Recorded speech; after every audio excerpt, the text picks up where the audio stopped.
ফেনীর উত্তরের সীমান্তবর্তী উপজেলা পরশুরাম ও ফুলগাজীতে ভারী বৃষ্টিপাত ও ভারতের উজানের পানিতে বন্যা নিয়ন্ত্রণ বাঁধের ১৭টি অংশে ভাঙনের দেখা দিয়েছে।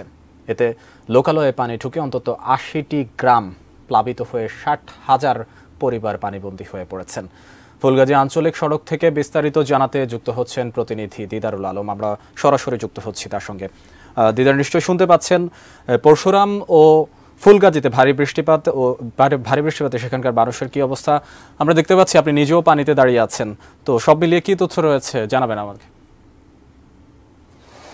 মাহমুদ, আমরা এই মুহূর্তে রয়েছি ফেনী পরশুরামের যে আঞ্চলিক সড়ক, সেই সড়কের মধ্যে। এই সড়কটি আসলে প্রায় ২২ কিলোমিটার সড়ক। সেই ২২ কিলোমিটার সড়কের আসলে অধিকাংশ সড়কই কিন্তু এই মুহূর্তে পানির নিচে তলিয়ে আছে। আমরা যদি একটু দেখানোর চেষ্টা করি, আসলে মূলত এটি গত দুদিন ধরে যে ভারী যে বৃষ্টি হয়েছে, এবং আপনারা জানেন যেহেতু এই উপজেলাটি কিন্তু ভারতের সীমান্তবর্তী, এবং এই সীমান্তবর্তী হওয়ার কারণে ওখানকার যে পাহাড়ি ঢল, সে পাহাড়ি ঢলের পানি কিন্তু বাংলাদেশের দিকে নেমেছে, এবং সেই পাহাড়ি ঢলে ফেনীর মুহুরী, কহু এবং সিলোনিয়া নদীর প্রায় ১৭টি পয়েন্টে ভাঙন দেখা দিয়েছে, এবং সেই ভাঙন দিয়ে কিন্তু অনবরত পানি ঢুকছে। এবং গত শুক্রবার সন্ধ্যা থেকে এখন পর্যন্ত এখানকার যে দুটি উপজেলা, সেই দুটি উপজেলার প্রায় ৮০টিরও বেশি গ্রাম প্লাবিত হয়েছে।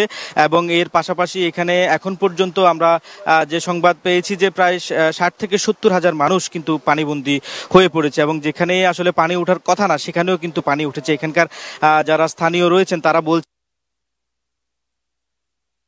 মানুষ কেউ দেখেনি, এবং বন্যায় যারা এখন পর্যন্ত এখানে যারা পানিবন্দী হয়েছেন তারা অনেকেই বলছেন যে আসলে জেলা প্রশাসন থেকে তাদেরকে যে সহায়তা প্রদানের কথা বলা হয়েছে, কিন্তু এখন পর্যন্ত আসলে কাউকে সেরকম ভাবে কাজ করতে দেখা যায়নি। তবে এটি এই ঠিক এক মাস আগে জুলাইয়ের ১ তারিখেও কিন্তু এখানকার যে ফেনীর মুহুরী, কহু এবং সিলোনিয়া যে নদী, সেই নদীর কিন্তু প্রায় ৮টি অংশে ভাঙন দেখা যায়। সেই ৮টি অংশে ভাঙনে যেই ওখানকার প্রায় তখনকার সময় প্রায় ৪০টি গ্রাম প্লাবিত হয়েছিল।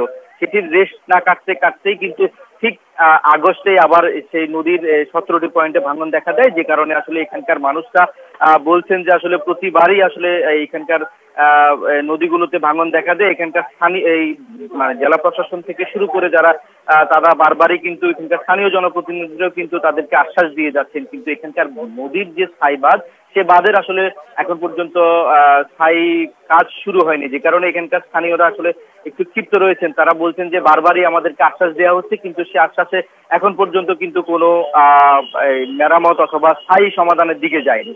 আমরা এই গতকালকে দেখেছি এখানকার যে জেলা প্রশাসন সহ এখানকার যে স্থানীয় সংসদ সদস্য রয়েছেন আলাউদ্দিন আহমেদ চৌধুরী নাসিম, তিনি সহ কিন্তু একটি এখানকার যে সভা হয়েছে, জরুরি বৈঠক, সে বৈঠকে সিদ্ধান্ত নেওয়া হয়েছে যে এইখানকার যে নদীর যে ভাঙনগুলো, সে ভাঙনগুলো দিয়ে পানির যখন কমে যাবে তখন আসলে এখানকার যে স্থায়ী বাঁধের নির্মাণের যে বিষয়টি, সেই বিষয়টি কাজ শুরু হবে। তবে গত ১ মাস আগে এখানে যে ৮টি ভাঙন ছিল, সেই ৮টি ভাঙন মেরামতে এখানকার পানি উন্নয়ন বোর্ড প্রায় ১.৫ কোটি টাকা খরচ করেছে।